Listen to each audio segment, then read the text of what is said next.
조갑제 TV 시청자 여러분 안녕하십니까? 2022년 9월 26일 오후 4시 45분입니다. 조중동, 조선일보, 중앙일보, 동아일보는 청와대 이전에 대해서 대체로 박수를 치는 입장이었습니다. 다만 동아일보가 칼럼 등을 통해서 새 신문 중에서는 조금 비판적인 입장을 내어놓았고, 최근에는 송평인 논설위원이 칼럼을 통해서 이럴 바에야 차라리 청와대로 돌아가는 것도 한 방법이다 하는 제언을 한 정도입니다. 특히 조선일보가 적극적으로 청와대 이전에 힘을 실어 주었습니다. 중앙일보도 따라갔습니다. 그런데 오늘 중앙일보 논설위원 장세정 씨가 쓴 칼럼은 청와대 이전에 따른 윤석열 대통령의 입장을 상당히 좀 변호하려고 하는 뜻을 가지고 쓴 것으로 보이는데, 어떤 대목에 가면은 너무 노력을 많이 해가지고 좀 눈물겹다는 생각도 듭니다. 눈물겨운 청와대 이전 옹호론이라고 그럴까요? 제가 제목을 붙인다면, 제목은 장세정의 시선인데요. 청와대 단 하루도 안 간다. 결심한 다른 이유. 이 문제가 워낙 큰 문제이고 지금도 진행 중이고 앞으로 해결책이 있느냐도 상당히 혼미스러운 순간이니까 이 칼럼을 읽어드리면서 저희 견해를 좀 덧붙일까 합니다. 꽤 긴 칼럼입니다. 청와대 신대는 지난 5월 10일 0시를 기점으로 1948년 이후 74년 만에 공식적으로 종언을 고했지만 청와대 이전을 둘러싼 논란은 아직도 진행 중이다. 최근에는 청와대 영빈관 신축을 둘러싸고 갑론을박이 벌어졌다. 용산시대 국격에 맞는 영빈관을 지으려다 신축 예산 878억 원에 대한 비판이 제기되자 윤석열 대통령이 곧바로 취소했다. 서울의 주민센터 하나 짓는데도 1,000억 원이 들어가는 고물가 시대에 영빈관 짓는 문제가 정치 쟁점이 되는 것은 소모적이다. 1,000억은요? 이건 좀 많이 잡은 거 아닌가 하는 생각이 듭니다. 동사무소 하나 짓는데 1,000억 원이 든다고요? 이건 조금 과장이 아닐까요? 야당 일각에서는 윤 정부 5년이 지나면 다음 대통령은 다시 청와대로 들어가야 한다는 주장도 나오고 있다. 백성에게 준 것을 도로 빼앗는 게 말처럼 쉽지 않게 현실성이 없어 보인다. 그럴까요? 요사이 청와대로 돌아가야 된다는 견해가 상당히 커지고 있습니다. 이걸 국민들한테 물으면 어떤 결과가 나올지 궁금합니다. 일단 청와대 이전에 반대하는 여론은 대충 60%, 찬성이 한 40% 정도로 갈려 있습니다. 백성에게 준 것을 도로 빼앗는 요거는 표현에 문제가 있습니다. 우리 국민은 백성이 아닙니다. 국민입니다. 백성은 조선시대 때죠. 3.1 운동 이후에 우리 국민은 국가의 운명을 국민이 결정한다. 그 다음에 국민주권시대, 이러니까 백성이라는 표현은 맞지 않습니다. 그런데 청와대 시대에 마침표를 찍게 된 과정을 돌아보면 아직도 말끔하게 풀리지 않는 의문 두 가지가 있다. 첫째, 권력자가 포기하기 쉽지 않은 청와대를 윤 대통령은 왜 끝내 들어가지 않았느냐다. 둘째, 광화문 시대를 외치던 문재인 전 대통령이 정권 재창출에 실패하자 돌연 태도를 바꿔 국가안보 공백을 내세우며 청와대 잔류에 그토록 집착한 이유는 무엇이냐는 것이다.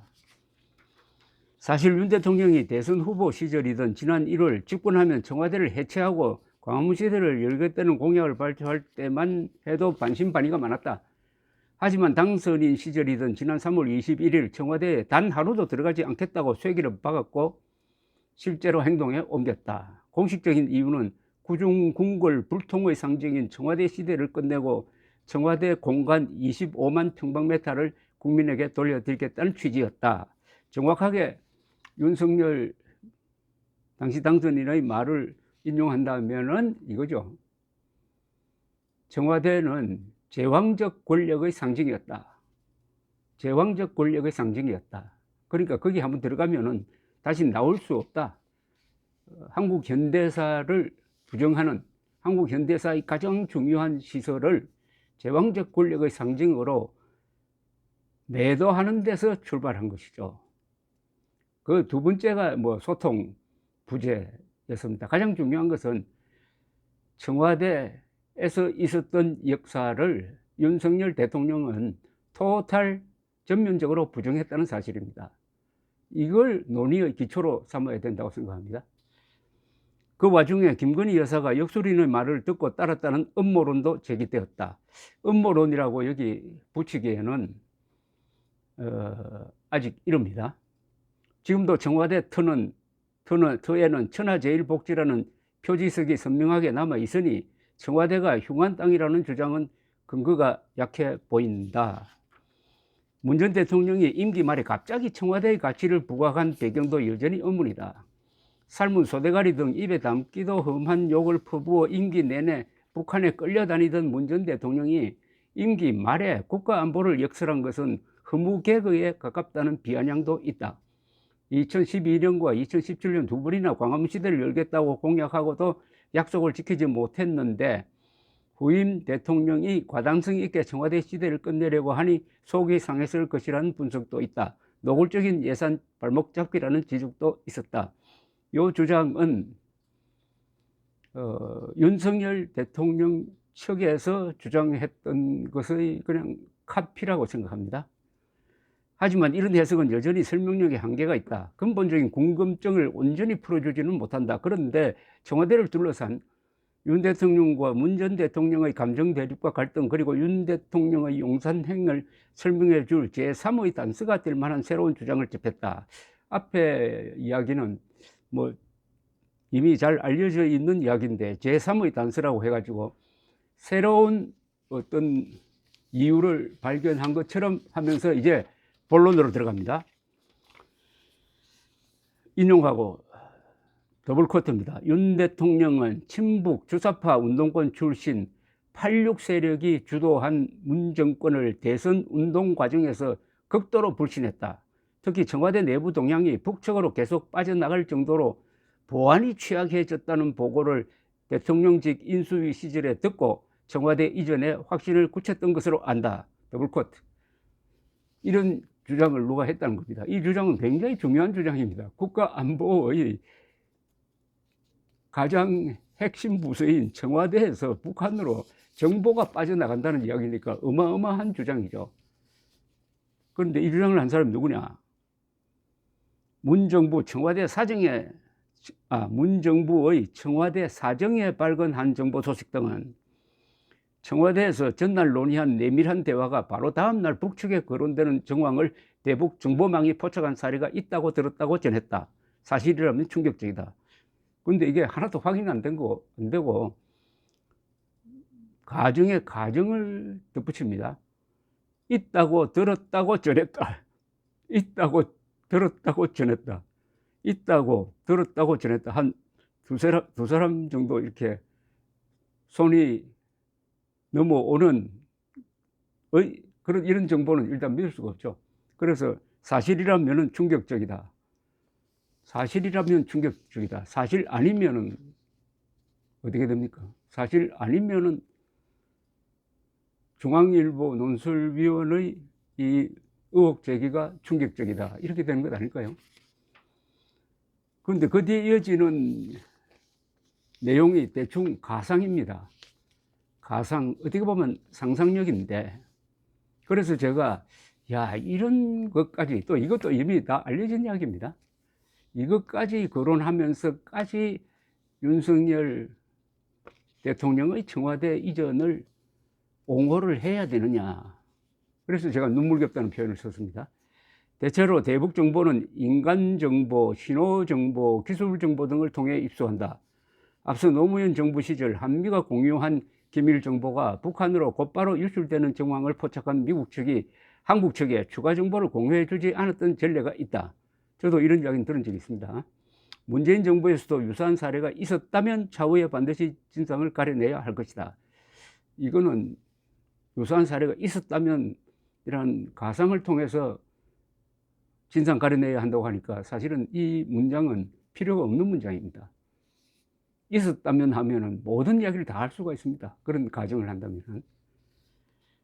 또 다른 정보 보안 전문가는 정보 유출은 내부자가 흘리는 경우, 통신 장비 등을 통해 엿듣는 경우, 건물 시설에 언닉하는 경우 등이 있다며 문재인 정부 시절 청와대에서 정보 유출이 잦았다고 판단해 5월 10일 용산 대통령실로 이전하면서 경호실이 기존 청와대 장비를 모두 그대로 두고 왔다고 전했다. 이것도 확인이 안 된 겁니다.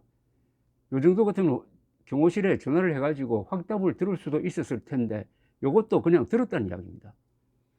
사실 여부는 차차 조사하고 밝혀야겠지만 북측과 내통한다고 의심받은 문정부 청와대를 체르노빌 핵 유출 사고 현장처럼 오염된 공간으로 규정한 윤 대통령 측의 불신을 극명하게 보여주는 대목이다. 야, 여기서는 완전히 논리가 흐트러져 버립니다. 지금까지 제시한 증거는 다 의심이고 의혹이고 상상인데 사실 여부는 차차 조사하고 밝혀지겠지만 이건 일단 가상입니다. 근데 그 뒤에 문장이 상당히 문제가 있습니다. 북측과 내통한다고 의심받은 문정부 청와대를 체르노빌 핵 유출 사고 현장처럼 오염된 공간으로 규정한 윤 대통령 측의 불신을 극명하게 보여주는 대목이다. 여기에는 가상이 아니고 그냥 팩트인 것처럼 쓰고 있습니다. 북측과 내통한다고 의심받은 문정부 청와대, 북측과 내통한다고 의심받은 문정부 청와대, 이렇게 단정할 근거가 있습니까?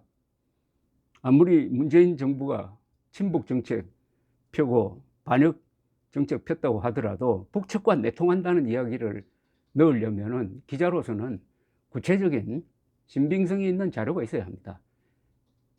이분이 쓴 글을 아무리 읽어봐도 그런 자료가 보여지지 않습니다. 자, 북측과 내통한다고 의심받은 문정부 청와대를 체르노빌 핵 유출 사고 현장처럼 오염된 공간으로 규정한 윤 대통령 측의 불신을 극명하게 보여주는 대목이다. 이건 완전히 단정적인데요. 윤석열 대통령 측이 문정부의 청와대를 오염된 공간으로, 이 오염 왜 되었느냐? 그러니까 간첩인지 공작원인지 모르겠지만은 북한 측으로 정보가 넘어가도록 하는 그 사람이 있든지 아니면 도청 장치가 있든지 하는 걸로 해가지고 오염되었다. 막 간단하게 요약하면은 간첩망으로 오염되었다. 그 규정을 했다는 겁니다. 윤 대통령 측이. 이건 단정적입니다. 그러니까 윤 대통령 측이 청와대는 북한으로 정보가 흘러가는 곳이다. 체르노빌 핵유출 사고 현장처럼, 이건 또 비유가 어마어마합니다. 현장처럼 불순 세력으로 오염된 공간으로 규정한, 이때부터는 딱 단정적입니다. 이 부분은 논설위원이 책임져야 될 부분입니다. 규정했다고 하는 이게 아니고 규정한 윤 대통령 측의 불신을 극명하게 보여주는 대목이다. 앞에서는 계속 논리 전개가 그렇다면은 사실이라면은 잘 모르겠지만은 이렇게 하다가 마지막 순간에 가서는 그 앞에 전제를 다 무시해버리고 그냥 사실 단정적으로 가버립니다. 사실 여부는 차차 조사하고 밝혀지겠지만 해놓고 단정을 해버립니다. 사실 여부는 차차 조사하고 밝혀야겠지만 북측과 내통한다고 의심받은 문정부 청와대를 체르노빌 핵 유출 사고 현장처럼 오염된 공간으로 규정한 윤 대통령 측의 불신을 극명하게 보여주는 대목이다. 그러니까 청와대 저런 졸속 이전은 사실은 내밀하게 들여다보면 상당한 이유가 있다. 그러니까 윤석열 대통령의 그 행동을 나쁘게 볼 일이 아니다. 뭐 이런 취지 아니겠습니까? 그래서 제가 눈물겹다고 한다 이겁니다. 윤 대통령이 청와대 엑소더스를 강행한 배경에는 복합적 원인이 있을 수 있다. 중요한 의사결정일수록 그에 따른 비난도 찬사도 대통령이 최종적으로 감당해야 할 몫이다. 청와대 탈출 결정이 옳았는지 틀렸는지는 훗날 역사가 평가할 것이다. 훗날 역사가 평가할 것도 없죠. 오늘날의 국민들이 지금 평가하고 있습니다. 네. 그런데 이 주장이 사실이라면은 그게 간첩들로 오염된 공간이었다고 한다면은 아니 들어가야죠. 저로있지 않습니다. 들어가서 뭐가 많이 남아있을 것 아닙니까? 벽을 뜯어가지고 거기에 도중장치를 심었는지 그 전화기를 다 샅샅이 뒤져가지고 거기에 뭘 붙여 놓았는지 얼마든지 확인할 수가 있습니다.